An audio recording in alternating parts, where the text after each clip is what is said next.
اعوذ باللہ من الشیطان الرجیم بسم اللہ الرحمن الرحیم اذ تصعدون ولا تلوون على احد والرسول يدعوكم في اخراكم فأثابكم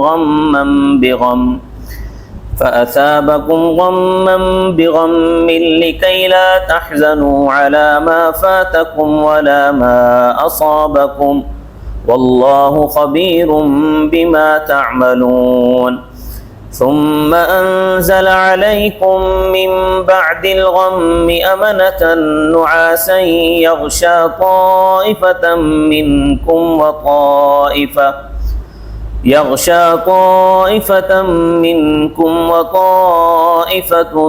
قد أهمتهم أنفسهم يظنون بالله غير الحق ظن الجاهلية يقولون هل لنا من الأمر من شيء قل إن الأمر كله لله يخفون في أنفسهم ما لا يبدون لك يقولون لو كان لنا من الأمر شيء ما قتلنا هاهنا قل لو كنتم في بيوتكم لبرز الذين كتب عليهم القتل إلى مضاجعهم وليبتلي الله ما في صدوركم وليمحص ما في قلوبكم والله عليم بذات الصدور صدق الله العظيم۔ پہلے سے ہی غزوہ احد کا ذکر چلا آ رہا ہے۔ ایک بات یہاں ذرا توجہ طلب ہے، وہ سمجھ لیں۔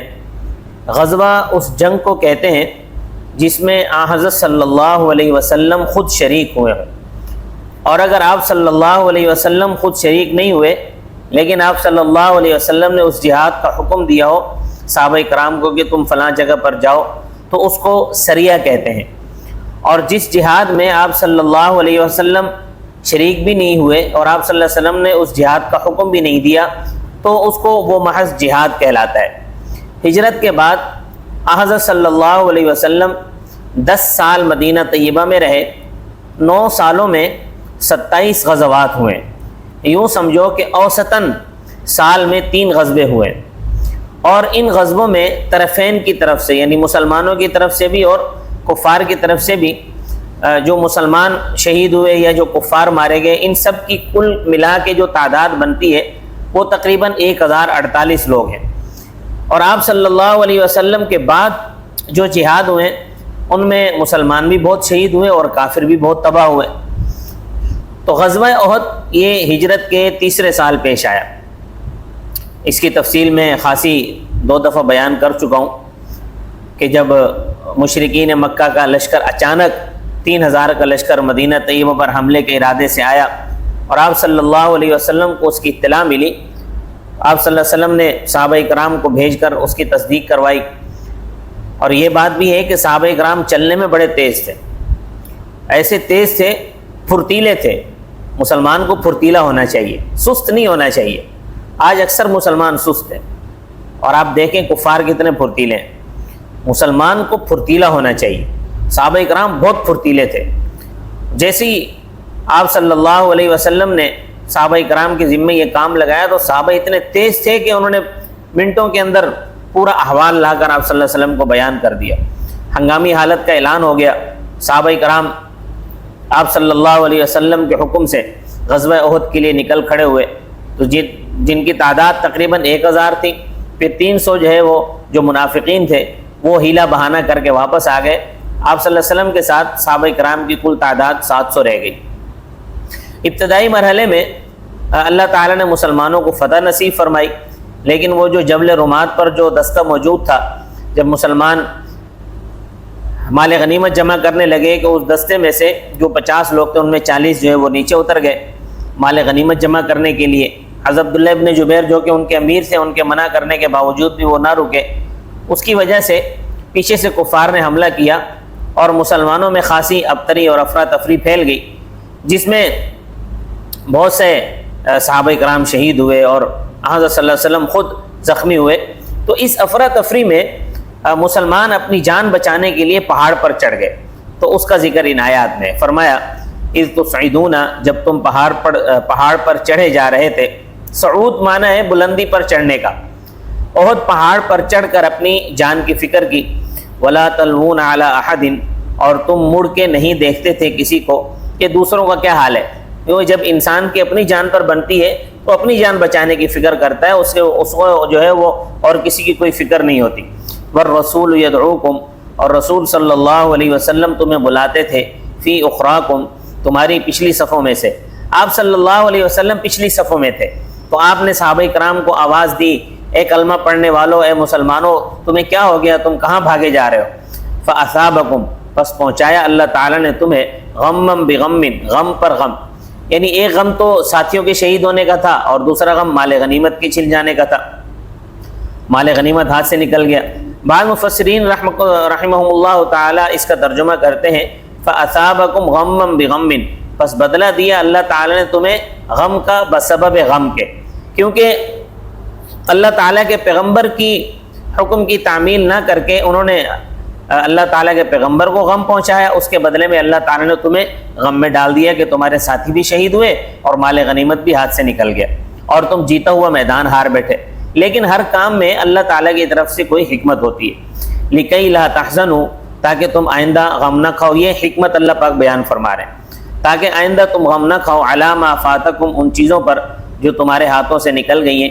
یعنی اس واقعے میں تمہیں سبق دیا گیا ہے کہ ہاتھ آئی ہوئی چیز اگر نکل جائے یا ضائع ہو جائے تو اس پر افسوس نہ کرنا، پریشان اور غمگین نہ ہونا، بلکہ یہ سمجھنا کہ تمہاری قسمت میں یہ چیز تھی ہی نہیں۔ وَلَا مَا أَصَابَكُمْ، اور نہ اس تکلیف پر جو تمہیں پہنچی، یعنی کچھ ساتھی شہید ہو گئے اور اکثر ساتھی جو ہے وہ زخمی ہوئے۔ آئندہ اگر کوئی ایسی صورتحال پیش آتی ہے، ایسی تکلیف پہنچتی ہے، تو تم پریشان نہیں ہوگے، کیونکہ تمہارے ذہن میں یہ چیز موجود ہوگی کہ ایسا پہلے بھی ہوا تھا اور ایسا ہوتا رہتا ہے، دوبارہ بھی ہوگا۔ واللہ خبیر بما تعملون، اللہ تعالیٰ خبردار ہے ان اعمال سے جو تم کرتے ہو۔ پھر اچانک ایسا ہوا کہ جب ساتھیوں نے دیکھا کہ حضرت صلی اللہ علیہ وسلم زخمی حالت میں میدان میں، تو فوراً وہ اپنے گناہ پر تائب ہوئے اور واپس آئے۔ پھر اللہ تعالیٰ نے مسلمانوں کے غم اور پریشانی کو کس طرح اطمینان میں تبدیل کر دیا اس کا ذکر ہے۔ فرمایا ثم انزل علیکم من بعد الغم امنۃ نعاسا، پھر نازل کیا تم پر غم کے بعد امن، اونگ تھی، یعنی کافر جب اپنا غصہ نکال چکے تو اللہ تعالیٰ نے ان کافروں پر مسلمانوں کا رعب ڈال دیا اور وہ بھاگ گئے، اور تمہارے اوپر اللہ تعالیٰ نے اطمینان کی کیفیت طاری فرما دی۔ یغشا طائفۃ منکم، جو ڈھانپ رہی تھی تم میں سے ایک گروہ کو، یعنی صحابہ کرام پر جو ہے وہ نیند طاری ہو گئی۔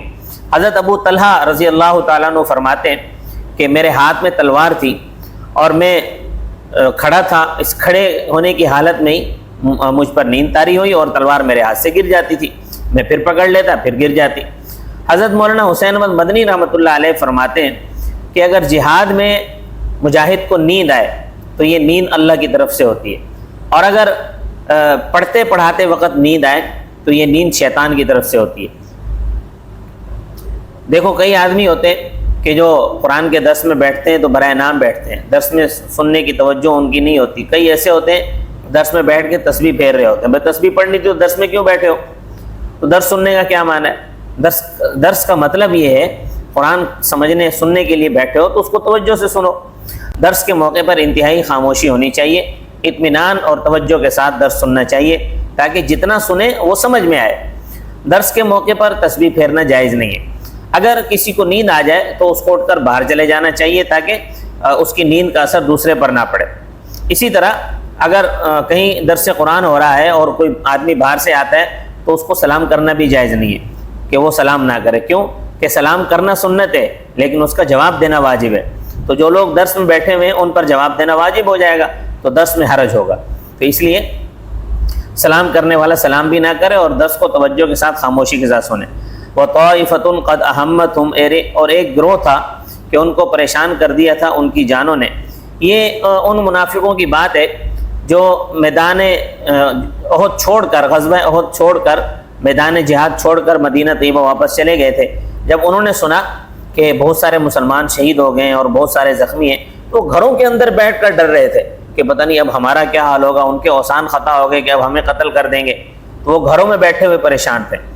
اور یظنون باللہ غیر الحق، اور خیال کرتے تھے اللہ تعالیٰ کے بارے میں ناحق، ظن الجاہلیتی، زمانہ جاہلیت کے گمان کی طرح، یعنی ان کا یہ گمان تھا کہ اگر ہم حق پر ہوتے تو کیوں مارے جاتے، ہم کیوں زخمی ہوتے، ہمیں کیوں شکست ہوتی۔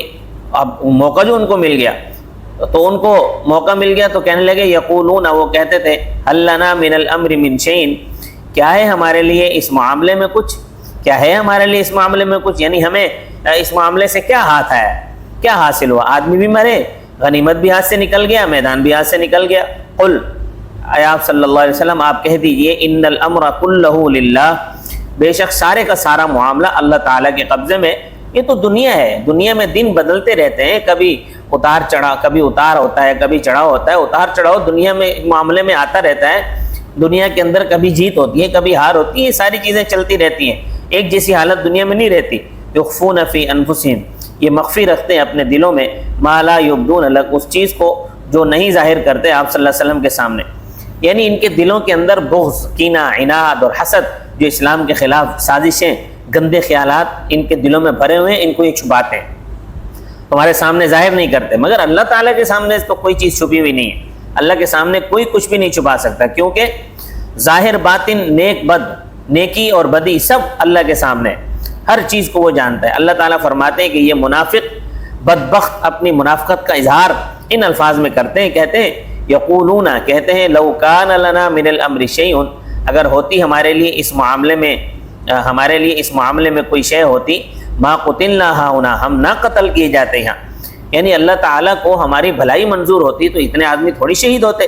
اللہ تعالیٰ نے فرمایا کہ ان کا یہ خیال باطل ہے، اگر جنگ میں شریک نہ ہوتے تو بچ جاتے، اگر جنگ میں، چونکہ یہ لوگ اس لیے مارے گئے جنگ میں شریک ہوئے تھے، تو بلکہ اللہ نے فرمایا قل لو کنتم فی بیوتکم، آپ صلی اللہ علیہ وسلم کہہ دیں اگر تم اپنے گھروں میں ہوتے، لبرز الذین کتب علیہم القتل، البتہ نکلیں وہ لوگ جن پر لکھا گیا ہے قتل ہونا، الی مضاجعہم، اپنے گرنے کی جگہوں کی طرف، تو یہ تو اللہ تعالیٰ کے علم میں ہے نا کہ کس نے کہاں مرنا ہے اور کیسے مرنا ہے، لہٰذا یہ ان کی خام خیالی ہے کہ اگر گھروں میں بیٹھے رہتے تو قتل نہ ہوتے۔ جس خداوند کریم نے ان کے قتل کا جو مقام مقرر فرمایا ہے، وہی خدا ان کے وہاں پہنچنے تک کا انتظام بھی فرما دیتا ہے۔ وَلِيَبْتَلِيَ اللَّهُ مَا فِي صُدُورِكُمْ، تاکہ اللہ تعالیٰ امتحان لے اس چیز کا جو تمہارے دلوں میں۔ آپ دیکھیں یہ بھی کچھ عرصہ پہلے جو وہ اس میں بیٹھ کر گئے تھے، پانی کے اندر بیٹھ کر گئے تھے ٹائٹینک دیکھنے کے لیے، اب ان کی موت وہاں لکھی ہوئی تھی، وہاں پہنچتے ہی ان سب کو موت آ گئی، تو اللہ تبارک و تعالیٰ پہنچا دیتا ہے، اللہ کے لیے کوئی مشکل نہیں ہے۔ تو فرمایا وَلِيَبْتَلِيَ اللَّهُ مَا فِي صُدُورِكُمْ، تاکہ اللہ تعالیٰ امتحان لے اس چیز کا جو تمہارے دلوں میں، یعنی ایسے مشکل صورتحال میں کھرے اور کھوٹے کی پہچان ہوتی ہے۔ اگر تکلیف نہ پہنچی، 70 آدمی شہید نہ ہوتے تو پھر کھرا اور کھوٹا کیسے معلوم ہوتا، مومن اور منافق کا امتحان نہ ہو سکتا تھا۔ چنانچہ اس موقع پر منافقین نے بڑی باتیں کی جس سے ان کا نفاق ظاہر ہو گیا، اور مومن ثابت قدم رہے۔ اس آزمائش کی پہلی حکمت تو یہ تھی۔ دوسری حکمت کے متعلق ارشاد ہے اللہ تعالیٰ کا وَلِيُمَحِّصَ مَا فِي قُلُوبِكُمْ، تاکہ اللہ تعالیٰ خالص کر دے اس چیز کو جو تمہارے دلوں میں، مطلب یہ ہے کہ تمہارے دلوں میں جو مختلف قسم کے وسوسے اور شبہات پیدا ہو رہے تھے، اللہ تعالیٰ نے ان کو دور کر کے ایمان والوں کے دلوں کو ایسی اشیاء سے پاک صاف کر دیا۔ اس مقام پر اللہ تعالیٰ نے صدور کا لفظ فرمایا ہے آزمائش کے ساتھ، اور پاک اور صاف کرنے کے ساتھ قلوب کا لفظ ذکر فرمایا کہ تمہارے سینوں میں جو بات پوشیدہ ہے اس کو آزمائے۔ تو آگے جہاں پاک صاف کرنے کا ذکر ہے وہاں قلوب کا لفظ آیا ہے۔ اس کی وجہ یہ ہے کہ عقیدہ، ایمان اور اخلاص کا مرکز وہ دل ہے، لہٰذا اس کی پاکیزگی کی ضرورت ہے تاکہ انسان کا عقیدہ اور ایمان درست ہو جائے، اس میں دین کے لیے اخلاص پیدا ہو جائے۔ یہی وجہ ہے کہ مومن لوگ امتحان میں پاک صاف ہو کر نکلتے ہیں، جبکہ روگی دل والے جن کے دل میں کھوٹ ہوتا ہے وہ تباہ اور برباد ہو جاتے ہیں۔ تو اللہ تعالیٰ نے فرمایا کہ اس آزمائش کے ذریعے ہم نے تمہارے دلوں میں جو میل کچیل موجود تھا اس کو ہم نے بالکل صاف کر دیا ہے۔ واللہ علیم بذات الصدور، اور اللہ تعالیٰ دلوں کے رازوں کو جانتا ہے، اس سے تمہاری کوئی چیز پوشیدہ نہیں ہے۔ چاہے وہ تمہاری زبان پر ہو یا تمہارے دل کے اندر پوشیدہ ہو، سب کچھ اللہ تعالیٰ کے سامنے ہے۔ اللہ تعالیٰ کے سامنے سے کوئی کچھ نہیں چھپا سکتا۔